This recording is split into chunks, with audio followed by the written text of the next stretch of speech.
Glória a Deus, aleluia. Boa noite, igreja. Paz seja convosco. Amém.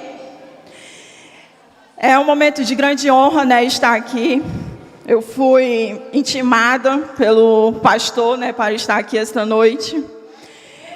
E confesso que eu senti medo, fiquei nervosa, porque é a minha primeira vez que eu estou ministrando, assim, na igreja, né? Mas eu sei que todas as coisas cooperam daqueles que amam a Deus. E Deus, Ele está presente no nosso meio.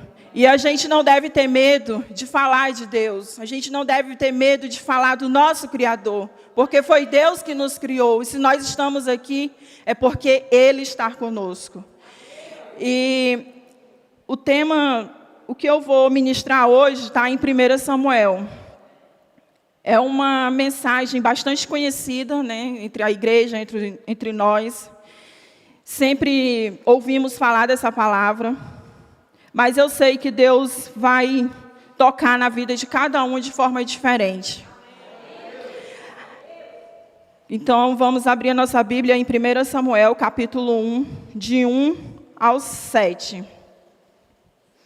Ana, né? Todos nós conhecemos a história de Ana. Todos nós já lemos, né, a história de Ana e sabemos a situação dela, o que ela passou. E a gente tem que pegar esse exemplo de Ana e trazer para nossas vidas, que assim a gente vai romper barreiras. Então, vamos lá. Versículo 1, capítulo 1, versículo 1. Houve um homem de Ramataim Zofim, da montanha de Efraim, cujo nome era Eucana, filho de Jeroão, filho de Eliú, filho de Tol, filho de Zufé, Efrateu. E este tinha duas mulheres. O nome de uma era Ana, e o nome da outra, Penina. E Penina tinha filhos, porém Ana não tinha filhos. Já começa aí, né? Subia, pois, este homem da sua cidade, de ano em ano, a adorar e a sacrificar ao Senhor dos Exércitos, em Siló. E estavam ali os sacerdotes em Siló. E estavam ali os sacerdotes do Senhor, Orfini e Finéias, os dois filhos de Eli. E sucedeu que no dia que Eucana sacrificava, dava a ele porções do sacrifício a Penina, sua mulher, e a todos os seus filhos, e a todas as suas filhas. Porém, a Ana dava uma parte excelente, porquanto ele amava Ana. Porém, o Senhor lhe tinha cerrado a madre. E a sua competidora excessivamente a irritava, para embravecer, porquanto o Senhor lhe tinha cerrado a madre. E assim o fazia ele, de ano em ano, quando ele subia à casa do Senhor, assim a outra a irritava, pelo que chorava e não comia. Então essa é a passagem, né, a passagem de Ana. E Ana significa uma mulher cheia de graça, uma mulher cheia de compaixão. Quem conhece sabe o nome da minha filha é Ana Beatriz, né? E quando eu tive a minha filha, eu quis pôr o nome bíblico para ela. Eu quis dar um nome bíblico para ela. E o nome que me veio à mente foi Ana. Porque Ana, ela é uma mulher destemida. Ana é uma mulher que nos ensina a sermos fortes, a sermos pessoas corajosas, a andarmos pela fé. É isso que Ana transmite para nós. Ana, ela foi privada da alegria de se tornar mãe. E mesmo passando por momentos extremamente difíceis, Ana se mostrou uma mulher corajosa, uma mulher de fé fantástica, uma mulher de fé inabalável. E eu quero passar para vocês que com a história de Ana, eu aprendi algumas características. E uma delas é: enfrente o que for, mas nunca se entregue diante dos problemas. Então, com isso, a gente tem que aprender que na vida, como o Diego acabou de falar, né, que nem na Bíblia está escrito, no mundo tereis aflições, mas tem de bom ânimo, eu venci o mundo. Quem disse isso para a gente é Jesus. Então, por que nós vamos se abalar, nós vamos se abater diante das dificuldades? Problema, gente, problema todos nós temos. Enquanto nós estivermos nessa terra, nós vamos ter problema. Eu esqueci de dar o tema. O tema dessa palavra é Deus realiza sonhos, né? Foi esse o tema que eu escolhi para essa palavra. Que no meio desse momento novo, né, esse mundo novo a qual nós estamos vivendo, no meio dessa pandemia, que a gente não venha se esmorecer diante daquilo que a gente tem sonhado, que a gente venha ficar firme nas promessas do Senhor para a nossa vida.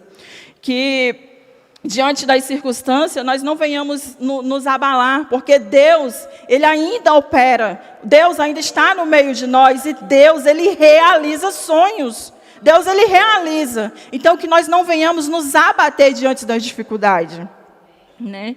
Ana, a gente vê na história que Ana, ela foi humilhada, ela foi insultada pela sua rival, ela não podia ter filhos. E às vezes a gente pensa assim que não tem mais jeito, né, diante de algumas circunstâncias. Eu estava até conversando com a pastora, né, falando para a pastora, o que eu vou ministrar? Vou ministrar sobre isso. Ela disse, minha filha, é isso mesmo. E eu gosto sempre de colocar um testemunho até que acho que eu nunca cheguei a contar na igreja. Que no momento, para mim terminar minha faculdade, né, para quem me conhece sabe que eu sou formada, eu sou advogada. E para mim terminar a faculdade foi muito difícil, né? Porque eu vivi uma vida de muita facilidade com meu pai, né? Meu pai ele nos criou dizendo que você vai ser isso, você já vai ter isso. Eu cresci num mundo que tudo era muito fácil, porque como meu pai tinha condições e oferecia isso para a gente, então era tudo muito fácil para mim. Só que a partir do momento que meu pai me absteu de ter algumas coisas, me privou de ter algumas coisas, eu comecei a enxergar a vida diferente. Eu comecei a enxergar que nem tudo depende do homem, nem tudo dependia do meu pai terreno, mas sim da confiança em Deus. Que eu tinha que ter confiança em Deus para mim alcançar as coisas na minha vida. O meu pai pagou 2 anos e meio da minha faculdade, os outros 2 anos e meio... eu tive que procurar pagar com outras coisas. Graças a Deus teve o FIES, né, o financiamento estudantil que o governo oferece para quem não tem condições de pagar essa faculdade. Então, eu tive que fazer isso, né? E, diante de algumas circunstâncias, de alguns problemas na minha família, eu tive que fazer esse financiamento e pagar, e para concluir, né, minha faculdade, para terminar minha faculdade. E durante esses 2 anos e meio que faltava, eu acabei ficando reprovada em 3 matérias. E o FIES, ele não cobria essas matérias. E eu fiquei reprovada, não só pela falta de estudo, mas por situações, por problemas psicológicos que eu estava passando, devido a uns problemas familiares que eu estava tendo na época. E sabemos que problemas familiares, ele nos abate de uma forma extraordinária, porque é sangue do nosso sangue. A gente costuma ver injustiça em outras pessoas, em outras situações, mas nunca dentro da nossa casa. Só que é aí que a gente se engana, que é dentro da nossa casa que a gente vai haver injustiça, a gente vai haver um irmão querendo puxar o seu tapete, a gente vai ver situações que nos tiram do foco e nos tiram da presença de Deus. Só que mesmo assim eu me mantive firme. E eu já estava no 9º período de Direito, são 10 períodos, eu estava no 9º período, e eu fiquei, Senhor, como é que eu vou pagar essas 3 matérias? Porque eu preciso terminar meu curso, e no 9º período eu não vou trancar, eu não vou abandonar meu curso, eu preciso terminar. E na faculdade, para terminar o curso, né, a sala sempre faz sorteios, faz rifa, né, para os formandos pagar o baile, pagar a festa de formatura. Eu não ia participar, eu não queria, porque eu não ia poder levar meu pai, não ia poder levar minha mãe, porque eles eram intrigados, eu não podia estar com a minha família, então eu já não tinha dinheiro, né, e quanto mais levar eles, aí que não dava mesmo. Aí a minha amiga estava vendendo rifa. Aí eu ajudei ela a vender a rifa dela. Eu falei, amiga, eu não vou participar do baile, mas eu vou vender a rifa para te ajudar. Aí ela disse, então tá, amiga, pega aqui um bloco. Ela me deu 2 blocos para me vender. E o bloco custava R$2 cada uma rifa. Na época, eu trouxe até aqui para a igreja. Nem sei se o pastor lembra. Eu trouxe para a igreja para vender e ninguém comprou. Nenhum dos irmãos compraram. Eu saí daqui decepcionada. Eu falei, meu Deus, a gente vem para a igreja, oferece e ninguém compra. Falei, meu Deus, aí tá. Eu falei, Senhor, e agora? Aí eu ofereci, na época eu estava estagiando lá na Justiça Federal, aí eu ofereci para o meu chefe. No que eu ofereci para o meu chefe, Deus, gente, Deus ele é muito maravilhoso, porque Deus ele cuida de cada detalhe. Olha só, eu ofereci assim para o meu chefe, ele disse, Samara, eu vou comprar todas. Se eu ganhar, eu te dou a metade do prêmio. Aí eu, tá, né? Já que o senhor vai me dar. E na outra semana era o sorteio, e ele ganhou. E ele me deu a metade do prêmio. Olha como Deus é maravilhoso. Ele me deu a metade do prêmio. Na outra semana eu já fui lá na Uninorte. Já.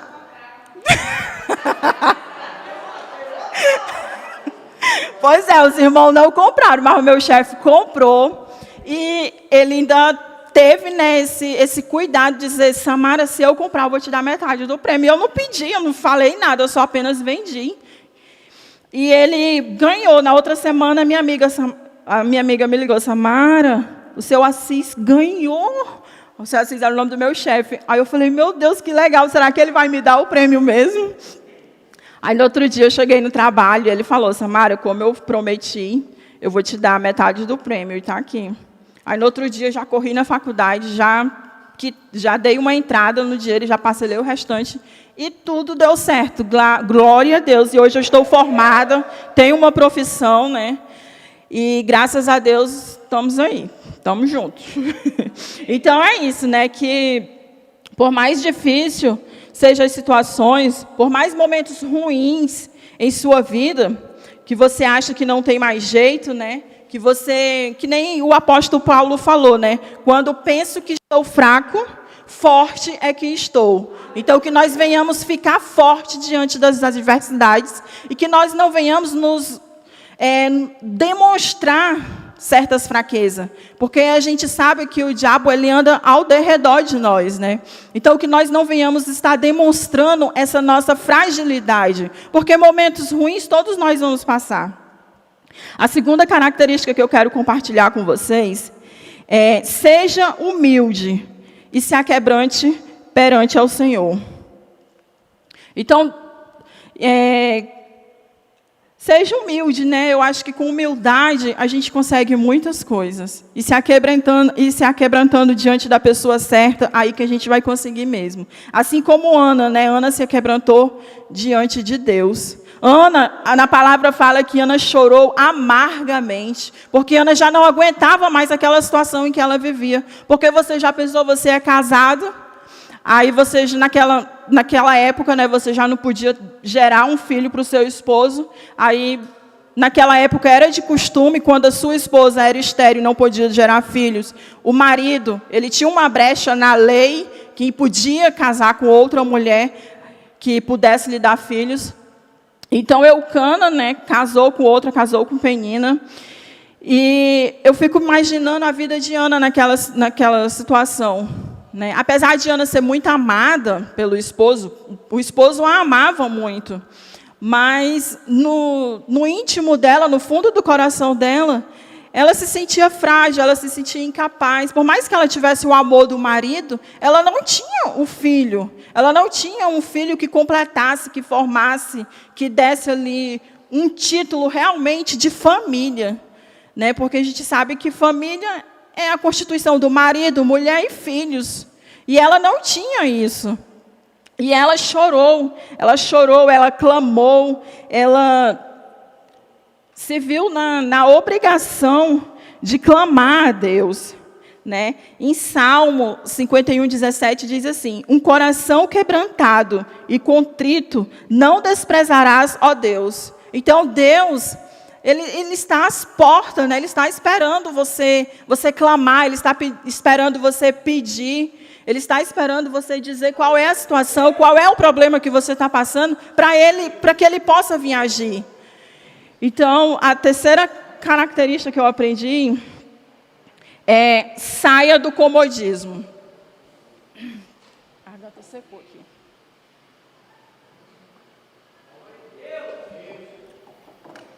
Saia do comodismo. Por que sair do comodismo, né? Por que seria? Por que eu encontrei isso nesse texto? A gente vê aqui que Ana era uma mulher bonita, né? Uma mulher amada pelo marido, uma mulher temente a Deus. Mas a gente vê que Penina precisou despertar nela.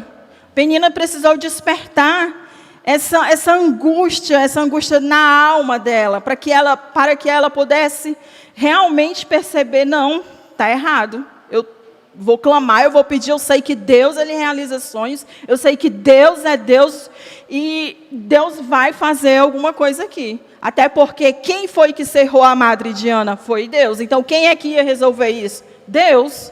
Nada mais justo do que ela chegar para Deus e dizer, Senhor, eu quero um filho, eu preciso de um filho. Né? E assim Ana fez, né? Ela se sentiu ameaçada, ela se sentiu, como é que eu posso dizer? Confrontada por Penina. Porque acredito que trazendo para o mundo hoje, nós não suportaríamos isso. Nós não íamos suportar ver o nosso marido com outra mulher, tendo filho com outra mulher, por mais que fosse permitido, vamos supor que se fosse permitido hoje. A gente não ia aguentar isso. E Ana, ela se mostrou fiel, ela se mostrou temente ao Senhor, por mais que Deus tivesse cerrado a madre dela, ela se manteve firme e buscou no Senhor a resposta do milagre dela. Então, que nós venhamos sair do comodismo, que nós venhamos estar em busca de coisas melhores para a nossa vida, né? E saia do comodismo, não deixe qualquer circunstância te afastar das bênçãos que Deus tem para liberar sobre a sua vida. Busque não somente as bênçãos, mas o Deus da bênção. Assim tudo lhe irá bem. Não adianta a gente vir achar que vem para a igreja, achar que está fazendo tudo direitinho e ficar só pedindo, Senhor, eu quero isso, eu quero aquilo, e não querer o Deus da bênção, né? E a gente sabe que o melhor é estar com o Deus da bênção. Eu tenho muitas coisas a realizar ainda. Graças a Deus eu realizei o sonho da minha faculdade, sou formada, tenho muitas coisas a conquistar ainda, e eu sei que eu vou conseguir, em nome de Jesus. Né? Todos nós, a gente pode realizar os nossos sonhos, mas é isso, a gente tem que ter um propósito, a gente tem que ficar firme e não desistir.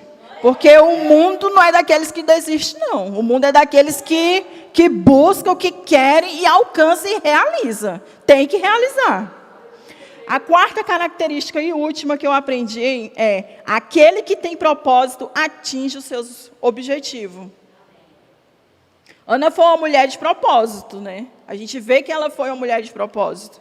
Aí você talvez se perguntaria, mas o que é ter propósito? Aí eu vou te dizer, ter propósito é você ter ideias e intenção de querer fazer alguma coisa e não desistir.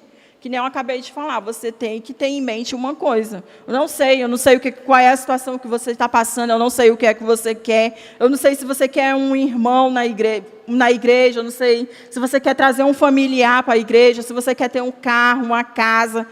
No momento, eu quero uma casa. E, em nome de Jesus, eu vou sair do aluguel e vou ter uma casa. Então, que nós venhamos ter sempre em mente isso, né? Que nós venhamos saber que Deus, Ele realiza os nossos sonhos, mas que nós não venhamos também achar que por Deus não ter realizado aquele sonho, que nós estamos em pecado, ou que nós estamos com alguma maldição hereditária, ou alguma coisa. Porque eu vejo muita gente frustrada na igreja. Eu vejo muita gente frustrada em relação a achar assim, eu quero isso, eu fui para a igreja, quero isso, pedi isso, mas Deus não me deu, Deus não realizou, Deus não fez isso, aí a pessoa acaba se frustrando, né, e acaba se afastando. Só que não é assim. A gente também tem que entender o tempo de Deus. A gente tem que entender que nem tudo é na hora que a gente quer, é no momento que a gente quer. Deus, Ele sabe todas as coisas. Deus, a palavra de Deus diz que Ele já nos conheceu no ventre da nossa mãe. Então, Ele sabe o que é melhor para nós. Ele sabe que aqui, esse pedido que a gente quer tanto nesse momento, Talvez, se Ele nos entregar agora, possa até nos tirar da presença de Deus. Então, que nós venhamos sempre ter em mente que o tempo de Deus, Ele é perfeito. A vontade de Deus, ela é boa. A vontade de Deus é perfeita, é agradável. E nós temos que entender isso. A gente tem que entender isso. A gente não pode ficar sofrendo por picuinhas, por besteiras, por achar que... Deus não gosta de mim. O fulano não gosta de mim. O fulano não falou comigo. Sinceramente, às vezes eu tenho raiva de escutar essas coisas. Porque a gente tem que firmar nossa identidade em Deus. Primeiramente, saiba quem você é em Deus.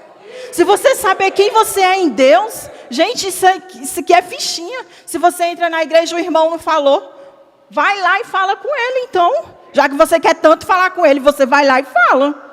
Porque às vezes ele pode não ter lhe visto. A gente tem que ter empatia também, né? A gente tem que sempre se colocar no lugar das pessoas. Saber se colocar no lugar das pessoas e ver que nem tudo é do jeito que a gente quer. Né? Então, a história de Ana, ela nos ensina isso. Ela nos ensina a sermos pessoas de fé, a sermos pessoas com propósito. Nós temos que ter um propósito na nossa vida. Nós temos que alcançar aquilo que Deus quer para nós. Que nós temos que alcançar aquilo que Deus quer de nós. Né? Que nós não venhamos nos debater, né, diante da primeira dificuldade. Quando meu pai faleceu, quando meu pai foi assassinado, a gente não se falava. Mas não era por mim. Não era porque, a Samara é má, a Samara não falava com o pai dela. Não é isso. É porque ele não falava comigo. Samara, tu não era uma filha boa, então, porque teu pai não queria falar contigo, então tu... Né? Só que as coisas não é assim. Sempre a gente tem que conhecer a história. Né? E meu pai, ele não falava comigo. A Súlia, minha amiga, que ela acompanhou muito isso, né? Ela sempre esteve comigo em relação a esse processo do meu pai. Não é à toa que eu estou aqui por causa da Súlia, né? Que sempre esteve comigo, né? A gente se conheceu no meu estágio. E ela que me mostrou essa igreja, né? Ela que me trouxe aqui pela primeira vez. Ela dizia, amiga, tu sofre tanto pelo teu pai, vamos lá na igreja que eu acho que Deus vai fazer alguma coisa. Ela disse, tu sofre tanto, eu vejo o teu sofrimento, eu vejo o quão angustiante é isso para ti. E realmente, eu sofria muito, porque eu não entendia. Eu não entendia porque meu pai me criou desde a barriga da minha mãe ali, né? A vida toda. E com 22 anos eu me senti desprezada por ele, isso me doía muito. Eu ficava sem entender por quê, né? Por que ele fazia isso. Mas, às vezes, nem tudo é sobre nós. Às vezes é sobre a outra pessoa também. E Deus, Ele tem promessa na vida de todo mundo. E quando meu pai morreu, eu acredito que Deus tirou uma venda dos meus olhos, porque eu sofri muito com a perca dele. Porque eu vinha para a igreja e eu queria muito, muito, muito, muito voltar a falar com ele, porque eu amava meu pai demais. Eu acredito que eu idolatrava o meu pai. E Deus já me deu essa revelação de que é por isso que a gente se afastou. Porque eu idolatrava muito ele. Eu acho que era Deus no céu, ou meu pai no céu e o meu pai na terra, eu não sei. Era meio loucura, né? Assim. Mas hoje, eu acredito que eu alcancei um nível de maturidade muito grande. Depois da morte dele, eu alcancei um nível de maturidade assim que... Eu não vou ser hipócrita e dizer aqui que nada me abala. Claro que tem situações que vão nos deixar tristes, vão nos deixar abatida, mas isso faz parte. Eu não posso me deixar envolver diante do problema, diante da situação. Eu não posso me deixar... eu não posso perder a fé diante da situação. A gente tem que olhar para Cristo. A gente tem que ver o que Deus já fez por nós. E a gente tem que seguir rumo a Cristo mesmo, rumo ao céu. Porque quando a gente deixa de olhar para o homem, a gente vê que Deus realmente é maravilhoso e que é um privilégio estarmos aqui congregando, é um privilégio estarmos na presença de Deus. Eu costumo falar para minha filha tem 11 anos, eu falei, minha filha, é um privilégio de Deus você estar servindo a Deus.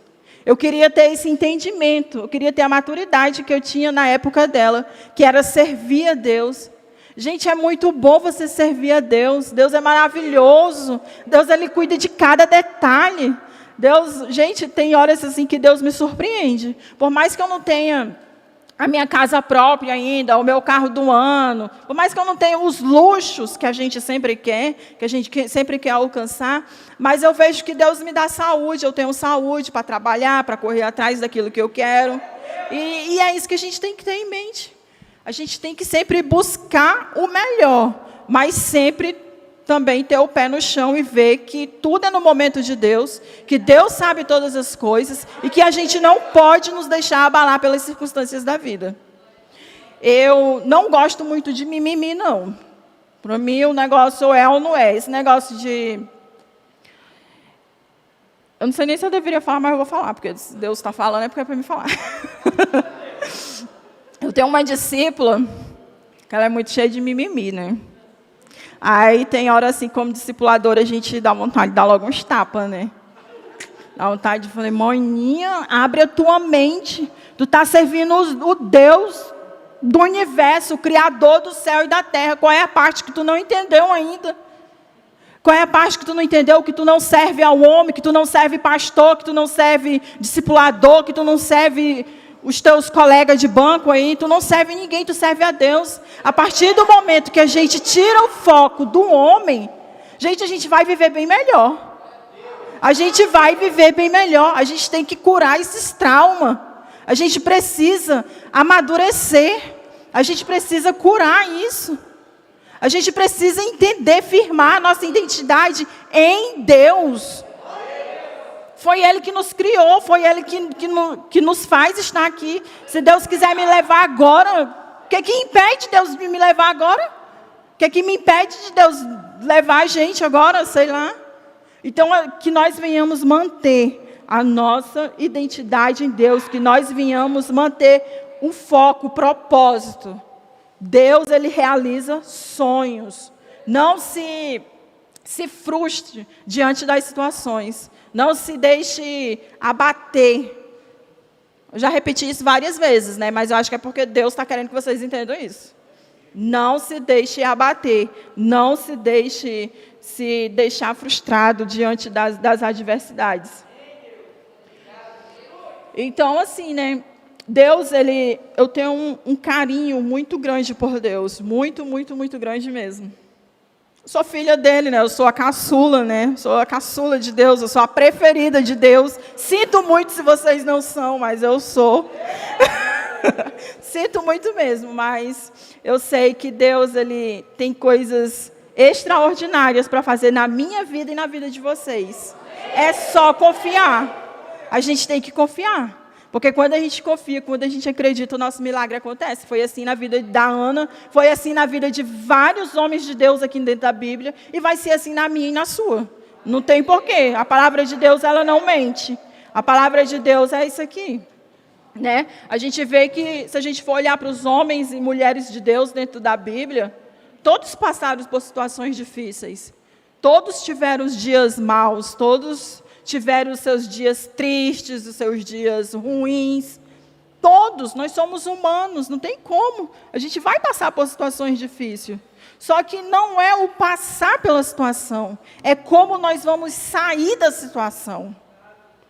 Né? Então, que nós venhamos ter sempre isso em mente. Que nós venhamos sempre buscar o melhor de Deus, porque Deus, Ele é bom. Deus, Ele é extraordinário. Quando eu lembro dos cuidados de Deus para comigo, eu fico estritamente alegre de como Deus já me livrou de certas acusações, de como Deus já me livrou de morte, de como Deus tem me livrado de várias coisas, né? E não só a mim, como também a minha família, os meus irmãos. Eu passo por muitos problemas na minha família. Eu passo por muitas situações difíceis na minha família, mas eu não me deixo mais me abater por isso. Eu não me deixo. Eu entendi que eu preciso saber quem eu sou em Deus.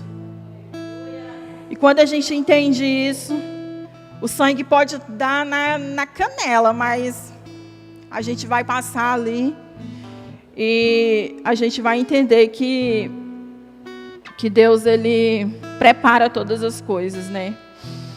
E os problemas da minha família me tiraram muito do foco.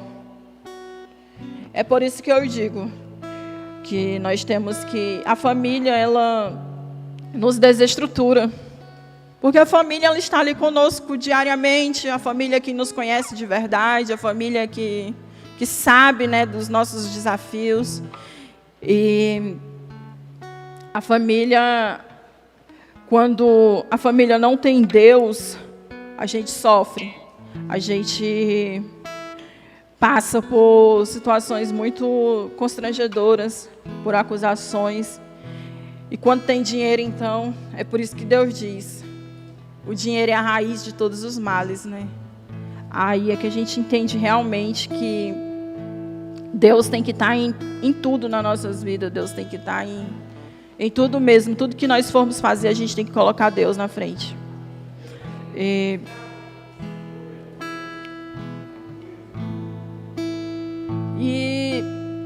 é praticamente isso, né? Que nós não venhamos que nós venhamos realmente, eu desejo isso, assim como eu entendi, assim como eu amadureci nessa questão, eu desejo isso na vida de cada um de vocês que estão aqui. Que nós não venhamos nos deixar abater pelas situações, que nós realmente venhamos entender o versículo que diz: no mundo tereis aflições, mas tende bom ânimo, porque eu venci o mundo. Se você entender, não só esse versículo, como vários outros que eu não lembro, você vai entender que Deus, Ele é perfeito e cuida de cada detalhe. Você não vai se deixar abater por nenhuma circunstância ruim. E é isso que eu tenho para passar, né? Foi isso que Deus falou ao meu coração. Eu não sei o que Ele quis falar com essa mensagem, eu não sei o que Ele quis transmitir, mas uma coisa eu tenho certeza: Deus é o mesmo. Lá da Ana, é o mesmo. Então, se Deus, Ele concedeu o desejo da Ana, por que Ele não pode conceder o nosso? Tem uma passagem que me emociona muito também, é a passagem de Lázaro.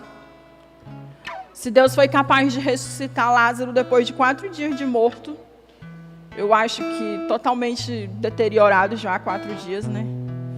Já com mau cheiro, já com tudo, e Deus sai para fora Lázaro, né? Eu acho que tem passagens na Bíblia assim que a gente se emociona muito. Porque se nós formos trazer para os dias de hoje, se nós formos realmente viver a palavra de Deus, a gente vê que realmente nós somos privilegiados. Porque a situação deles foram muito mais difíceis do que a nossa. E o inimigo, eu sei que o inimigo trabalha na nossa mente. Então, que nós venhamos saber lidar com a nossa mente. Nós temos que saber lidar com ela. Porque o inimigo realmente, ele lança setas. Ele vai lançando. E você tem que saber separar. Você tem que saber no que você está pensando. Você tem que ter um foco. Você tem que ter um foco. Trabalhe por foco, trabalhe por metas. Que aí você vai ver as coisas fluindo na sua vida. Quando o meu pai morreu, quando eu fiquei sabendo da morte dele, eu estava fazendo cursinho preparatório para a OAB. Eu não tinha passado, eu já tinha terminado. Deus já tinha me presenteado com um diploma de bacharel em Direito. Eu já era formada, graças a Deus, é uma etapa da minha vida. Só que quando a gente termina o curso de Direito, a gente não é nada. A gente só tem o nível superior. Aí a gente não tem uma profissão, a gente é bacharel em Direito. E com isso, ou a gente faz concurso público para delegado, para juiz, para promotor, faz concurso público, ou a gente exerce algum cargo comissionado no governo, alguma assessoria jurídica. E nesses tempos nem concurso estava saindo, né? E eu tive que estudar para a OAB, para exercer a profissão de autônoma, né, que é advogado. E eu fiz três provas da OAB, para me poder passar na prova. A prova da OAB é considerada muito difícil, uma das mais difíceis dos outros cursos. E quando eu passei, a OAB é 2 fases. Eu passei na OAB depois que eu fiz a Clínica Alma 1. Eu estava afastada aqui da igreja. E eu voltei em 2017. No final de 2017, eu fiz a Clínica da Alma 1. Não foi em 2017, em novembro, né? A Clínica da Alma 1 eu fiz. E ali eu fui muito tratada na Clínica da Alma. Foi quando eu entendi que nada muda de quem nós somos. Nada muda que nós somos filhos de Deus. E pronto, somos filhos e acabou. Somos filhos de Deus. E Deus, Ele ama os seus filhos. E quando a gente sabe que é amada, Deus, Ele vai realizar os nossos sonhos. E quando eu vim para a Clínica da Alma 1, eu acho que a minha prova era em novembro, e eu já passei na primeira fase da OAB. Passei na primeira, a segunda fase era em fevereiro. E meu pai, ele foi assassinado em janeiro. Eu falei, eu não tenho condições, Deus, de fazer essa prova. Eu não vou fazer essa prova. Eu nem quero mais fazer essa prova. Eu não quero mais ser advogada. Eu não quero mais ser nada. Meu pai não está mais aqui. Meu pai não vai ver. Era um sonho dele também. Para que eu quero? Não vou mais ser nada. Meu marido é concursado. Ele que me sustenta pro resto da vida. Né? E a minha cunhada, ela chegou para mim, e eu chorando muito, enlutada, né? E ela chegou para mim e disse, Samara, a graça de Deus te basta. Vai lá, faz essa prova, vai pela graça, faz a prova pela graça de Deus. E eu fui, fiz. Quando a gente está enlutada, tudo faz a gente chorar, né? E eu cheguei lá para fazer a prova, aí me reuni com algumas amigas que estavam lá também fazendo a prova. Aí elas, amiga, o que aconteceu com teu pai, não sei o que, aí eu já me desmanchava em choro. Aí, ai, mataram meu pai. E já começava a chorar, né? E fiz a prova praticamente chorando. Mas Deus, Ele foi tão gracioso comigo, que eu gabaritei a prova. Eu não sei como eu gabaritei a prova e eu passei com a nota máxima. Porque Deus, Ele cuida de cada detalhe.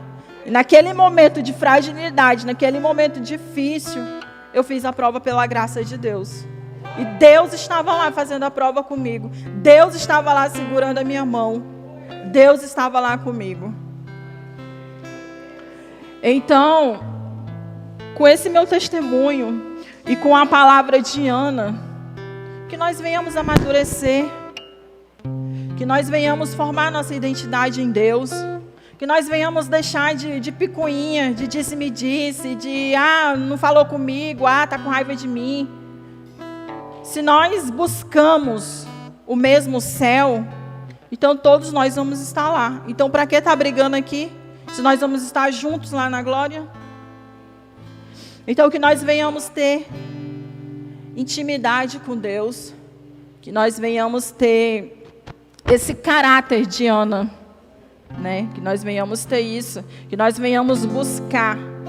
E por mais penina que exista em nossas vidas, para apontar os erros, para dizer que você não vai conseguir, para dizer que você é isso ou aquilo, por mais peninas que existam, não dê ouvido. Não dê ouvido para isso. Acredite somente em Deus, porque é só Ele que importa. É só Deus mesmo. Então, é isso. A história de Ana nos ensina a perseverar, a entender que Deus é bom, que a vontade dEle é boa, perfeita e agradável. E por mais que passamos por situações desagradáveis, que possamos ter em mente que não somos melhores, que não somos melhores que ninguém, e que Deus sempre vai estar conosco, né? E assim como Ana teve essa visão, que por mais Por mais afrontada que ela teve, ela alcançou o objetivo dela.